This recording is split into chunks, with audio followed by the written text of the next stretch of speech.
예레미야 14장 1절부터 12절까지 한 절씩 교독하겠습니다. 가뭄에 대하여 예레미야에게 임한 여호와의 말씀이라. 유다가 슬퍼하며 성문의 무리가 피곤하여 땅 위에서 애통하니 예루살렘의 부르짖음이 위로 오르도다. 귀인들은 자기 사한들을 보내어 물을 얻으려 하였으나 그들이 우물에 갔어도 물을 얻지 못하여 빈 그릇으로 돌아오니 부끄럽고 근심하여 그들의 머리를 가리며 땅에 비가 없어 지면이 갈라지니 밭가는 자가 부끄러워서 그의 머리를 가리는도다.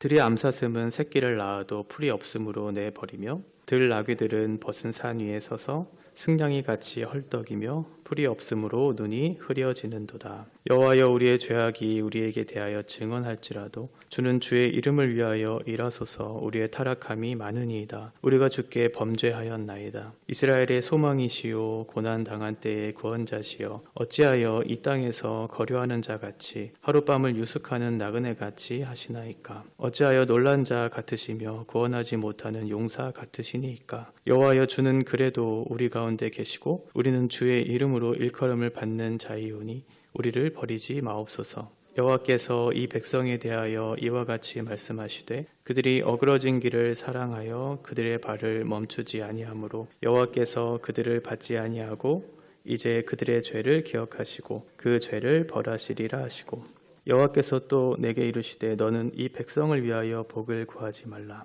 그들이 금식할지라도 내가 그 부르짖음을 듣지 아니하겠고 번제와 소제를 드릴지라도 내가 그것을 받지 아니할 뿐 아니라 칼과 기근과 전염병으로 내가 그들을 멸하리라. 아멘. 가뭄에 대해서 하나님이 말씀하고 있습니다. 이렇게 자연재해를 통해서 심판하시는 하나님의 메시지가 지금 선포되고 있는데, 사실은 하나님께서 이런 선포를 하시기 전에 우리에게 여러 차례 말씀하셨고 자신의 마음을 토로하셨는데도 불구하고 이스라엘 백성들이 하나님께 돌아오지 않은 결과가 지금 오늘 14장을 맞이하고 있습니다. 앞에 본문 13장 말씀에 보면 27절에 내가 너의 간음과 내가 얼마나 오랜 후에야 정결하게 되겠느냐라고 하시면서 이스라엘의 죄에 대해서 말씀하실 때 내가 얼마나 오랫동안 너희들을 참고 견뎌야 너희들이 정결하게 될 것인가 라고 하는 그런 하나님의 마음을 선언하시죠. 하나님께서는 분명히 시간을 정하셔서 이스라엘 백성들의 상황들에 대해서 눈여겨보고 계셨고, 그 결과 그들이 돌이키지 않는 그들의 모습을 보면서 하나님께서는 최종적인 결정을 하신 것이 이제 27절의 말씀입니다. 스스로 죄악을 돌이키지 못하고 정결하게 하지 못하는 그들의 모습 속에서 하나님께서는 스스로 이제 당신께서 직접 그들의 죄악을 심판하시고 그들을 정결하게 하시겠다라고 하는 그런 메시지가 마지막 13장 27절에 등장하고 있죠.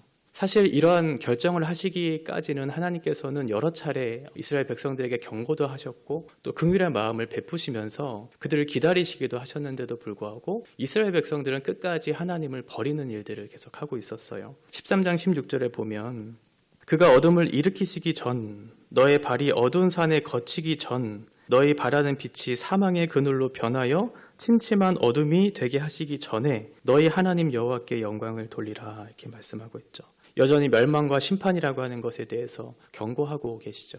너희들의 상황은 지금 좋지 않고 너희들이 그렇게 계속해서 이런 똑같은 일을 반복하게 된다면 너희는 나의 심판을 피할 수 없을 것이라고 그렇게 분명히 말씀하고 계셔요. 그런데 하나님은 단순히 경고만 하고 계신 것이 아니라 당신의 마음이 너희들을 향하고 있다는 것을 분명하게 표현하고 계시죠. 17절에 보면 너희가 이를 듣지 아니하면 이라고 경고를 하시면서도 나의 심령이 너의 교만으로 말미암아 은밀한 곳에서 울 것이며 눈물을 흘려 통곡할 것이다 라고 말씀하고 있어요. 이렇게 바르게 살지 않는 유다를 향해서 하나님은 경고하시지만 동시에 그 눈물을 흘리시면서 그들이 돌이키기를 원하시는 하나님의 마음을 동시에 담고 있죠. 그런데 하나님께서는 이제 그 긍휼을 그치시겠다고 말씀하시고 그 긍휼을 그친 결과 너에게 심판이 임할 것이라고 지금 말씀하고 있는 본문이 14장 1절의 말씀입니다.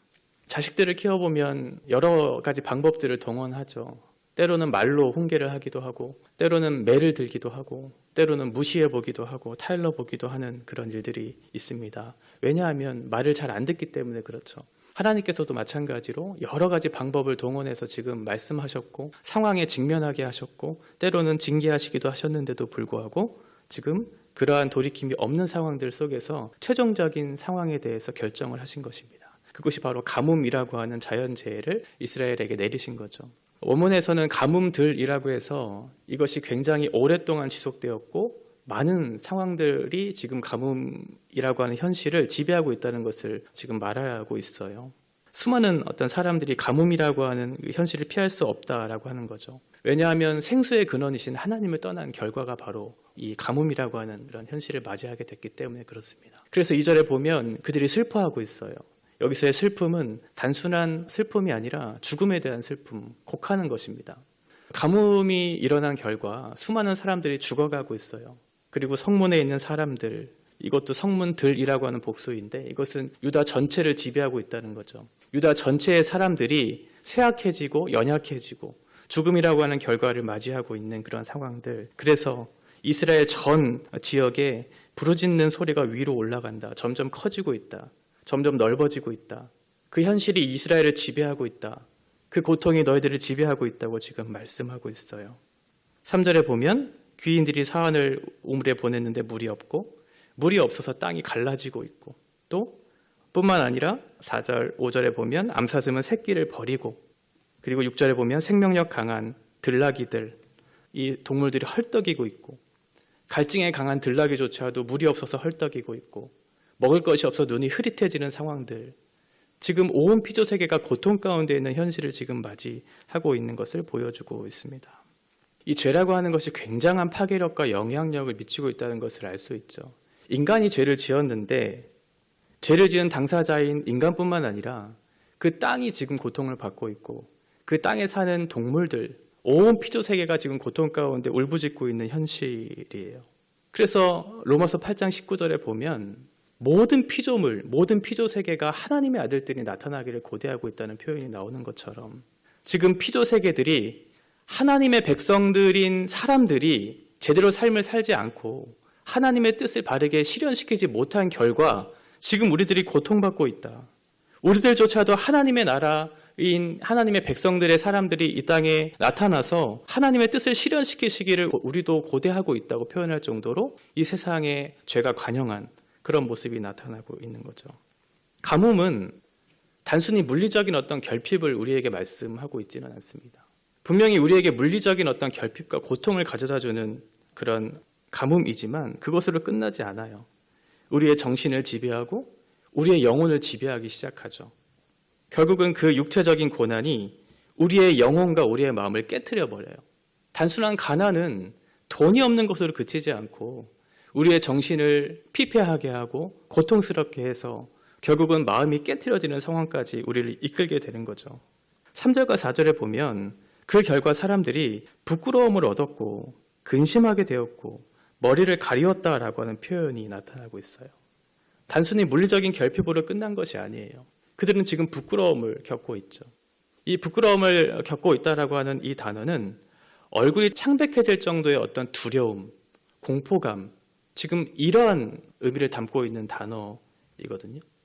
그러니까 물이 없기 때문에 지금 소망이 없는 거죠. 그리고 두려운 거예요. 왜냐하면 내가 죽게 될 것을 알기 때문에 그런 거죠. 소망이 없고 죽음이라고 하는 현실이 내 마음을 계속 지배하고 있으면 두렵죠. 공포감이 밀려오죠.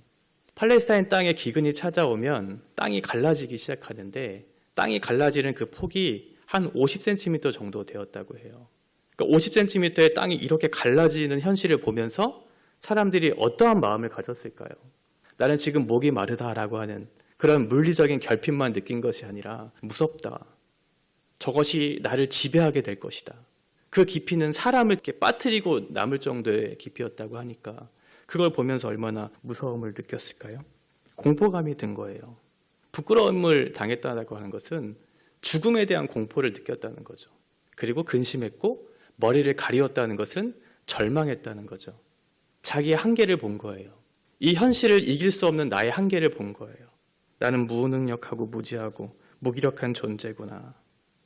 그곳으로부터는 절망 속에서 지금 고통 가운데 두려움 속에서 맞이하고 있는 유다 백성들을 한번 상상해 보시면서 이 말씀을 한번 대하면 좋겠어요.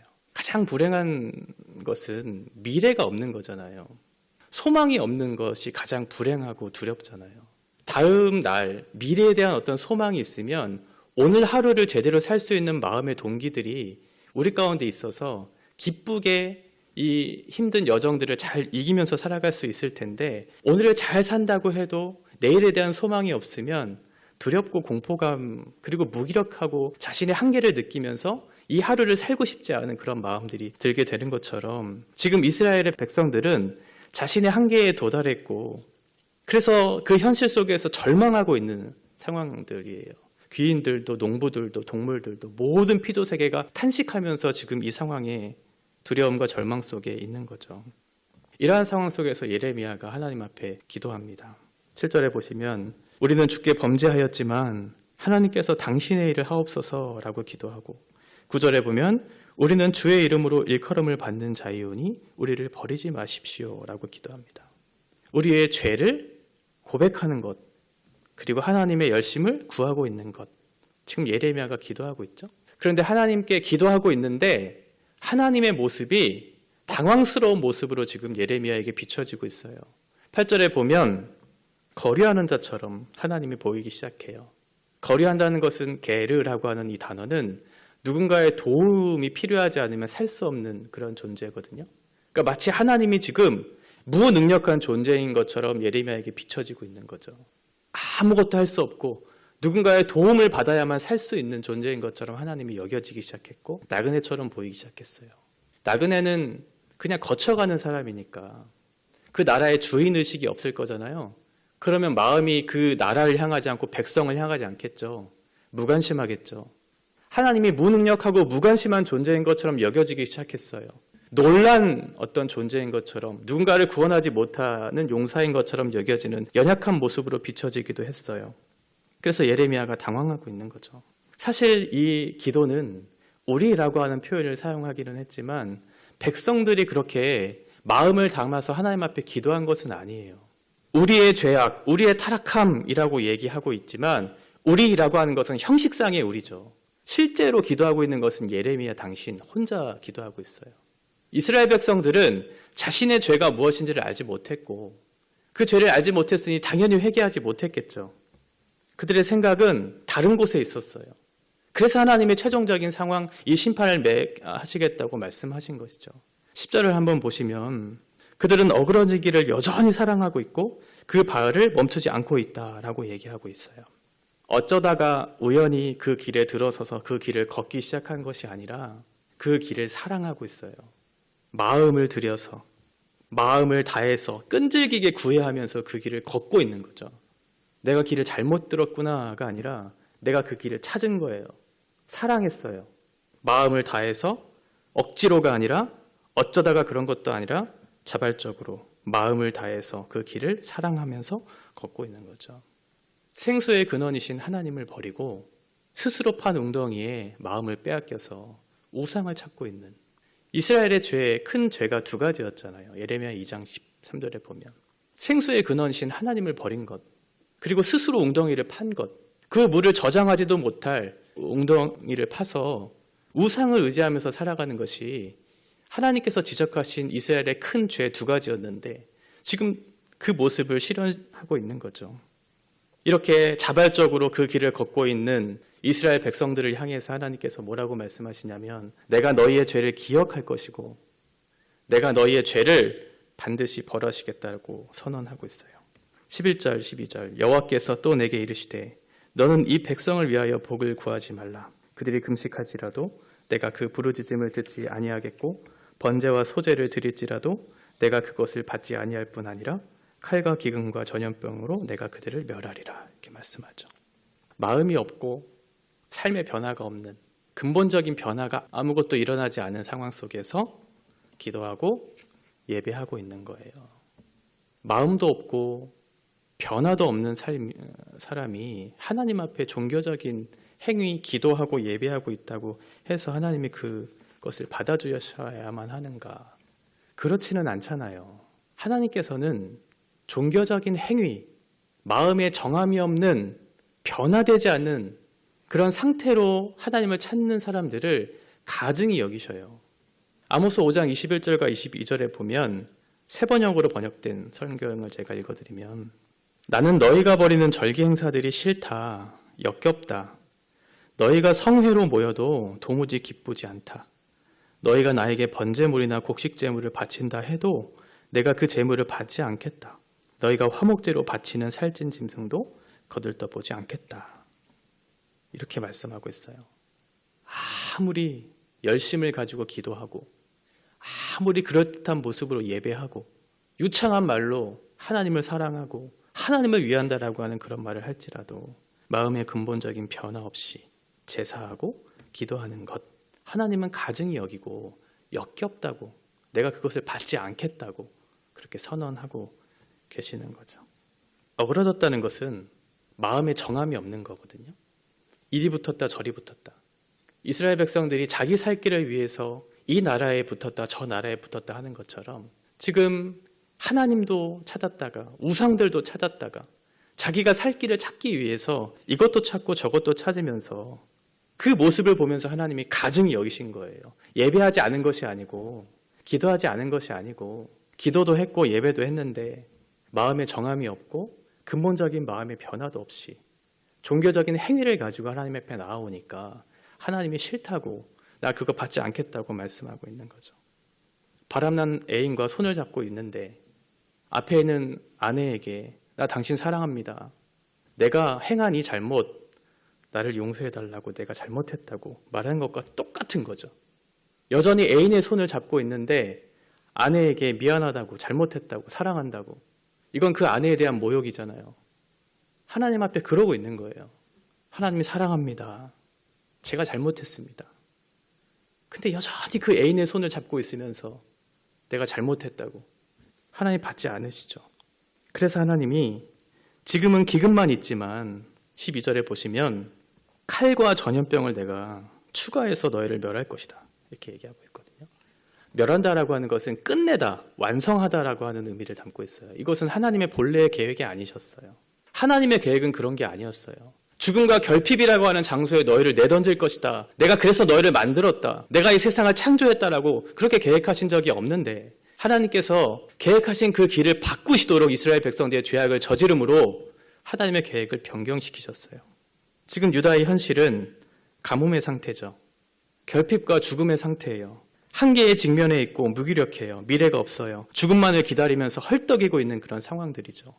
이러한 상황 속에서 어떻게 해야 할까? 결핍과 죽음이라고 하는 그 자리가 기다리고 있는 이 현실을 어떻게 벗어날 수 있을까? 길은 하나밖에 없죠. 결핍과 죽음이 기다리고 있는 그 자리, 그 현실을 마주하고 있는 그 자리, 바로 십자가의 자리, 예수님의 자리였어요. 예수님은 목마르셨어요. 그리고 예수님이 기다리고 있는 죽음이라고 하는 현실을 맞이할 그 자리였어요. 아무런 소망이 없어요. 누구도 예수님을 기뻐하지 않고 누구도 예수님을 소망하지 않는 그 현실 속에서 예수님은 그곳으로부터 우리에게 생수를 주셨고 우리에게 생명을 부여하셨어요. 그래서 거류민과 나그네와 같이 여겨지지 않고 우리의 소망이 되셨고 우리의 구원자가 되셨죠. 지금 우리의 현실은 결핍과 죽음이라고 하는 자신의 한계에 직면해 있는 상황이지만 그곳으로부터 우리를 벗어날 수 있게 하는 유일한 근거가 예수 그리스도의 십자가의 자리라는 것을 우리들에게 알게 하셨으면 우리는 어디로 가야 할까요? 다른 우물을 파서 그 우상을 지켜 그 우상을 따라서 내 살 길을 찾는 것이 아니라 영원히 마르지 않는 그 생수인 예수님을 먹고 마심으로 우리가 진정으로 벗어나야 할 그 자리가 어딘지를 확인하고 주님께로 나아가야 할 텐데 여전히 자기를 사랑하고 우상을 사랑하면서 하나님 없이 살아가는 인생, 돌이키지도 못하고 자기가 죄를 지었는지도 모른 채 여전히 종교적인 행위와 열심을 가지고 나는 하나님을 믿는 백성이니 주의 이름을 위해서 나를 구원해달라고 그렇게 고백하는 이스라엘 백성들의 모습이 우리는 아닌가. 우리의 현실을 제대로 볼 수 있는 눈이 있어야 되겠죠.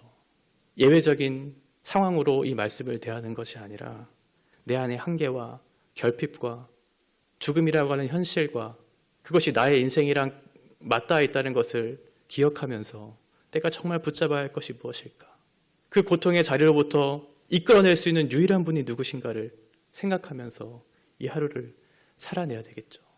성령께서 우리 마음을 깨트려 주시고 이 말씀을 조명해 주셔서 이것이 우리의 현실이라는 것을 깨우쳐 주시고 그 말씀 앞에 겸손히 회개하고 돌이켜서 하나님 기뻐하시는 그 길을 어그러진 그 길을 걷는 것이 아니라 하나님께서 기뻐하시는 그 길이 무엇인가를 알고 걷는 그런 인생들이 되셨으면 좋겠습니다.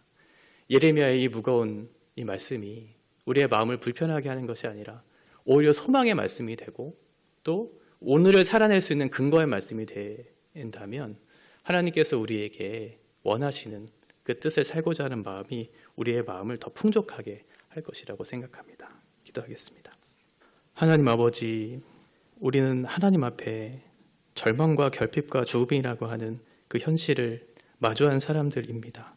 그래서 예수 그리스도를 붙잡았고 그 자신의 한계 속에서도 우리를 구원하실 수 있는 예수 그리스도로 말미암아 마르지 않는 생수 속에서 기쁨과 만족을 느끼며 살았던 인생들입니다. 그 기억을 다시 한번 되새겨서 우리가 어디에서부터 가야 할지 또 어디를 향해 나아가야 할지 바르게 깨닫고 하나님께서 우리에게 요구하시는 그 길이 무엇인가를 바르게 알아서 돌이켜 회개하는 그런 용기와 하나님을 향한 소망을 붙잡고 살아갈 수 있도록 인도하여 주시옵소서. 우리의 죄악들을 보게 하시고 우리의 현실을 보게 하시고 한계 속에서 그 직면한 현실 속에서 우리가 무엇을 붙잡아야 할지를 다시 한번 확인하는 복된 말씀 될 수 있도록 우리 가운데 역사하여 주옵소서. 예수님의 이름으로 기도합니다. 아멘.